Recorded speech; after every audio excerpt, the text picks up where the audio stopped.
ఈయన ముఖ్యమంత్రి అయిన తర్వాత తెలుసుకొని ఇప్పుడు మొత్తం కోర్టు చుట్టూరు తిరుగుతా ఉంది. అంటే ఒక వ్యక్తి ఎంత క్రూరంగా ప్రవర్తిస్తారో ఇది ఒక ఉదాహరణ మాత్రం.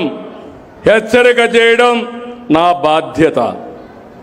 దాన్ని అనలైజ్ చేసుకొని సరైన మార్గంలో మనం ముందుకు పోతే రాష్ట్రానికి తిరుగు ఉండదు. ఇప్పుడు మీరు చూస్తున్నారు, తిరుమల లడ్డు పైన రాజకీయం చేస్తారు.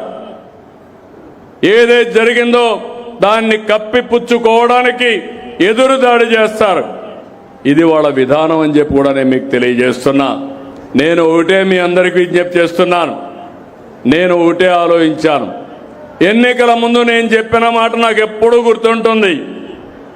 సంక్షేమం ఇస్తాం, సూపర్ 6 ఇస్తానని హామీ ఇచ్చాను. ఈరోజు సూపర్ హిట్ చేశామా లేదా అని మిమ్మల్ని అడుగుతున్నా. చేస్తుంటే చేతుల పైకెత్తండి బాగా చేశారని. నా దగ్గర డబ్బులు లేవు, మాట ఇచ్చాను. అప్పుల మయంలో ఉంది. ఒక రోజుతో 2 రోజులతో పరిష్కారం అయ్యేది కాదు. ఎందుకంటే మీరు ఒక వ్యవసాయం చేస్తే పంట రావాలంటే ఎన్ని రోజులు పడుతుంది?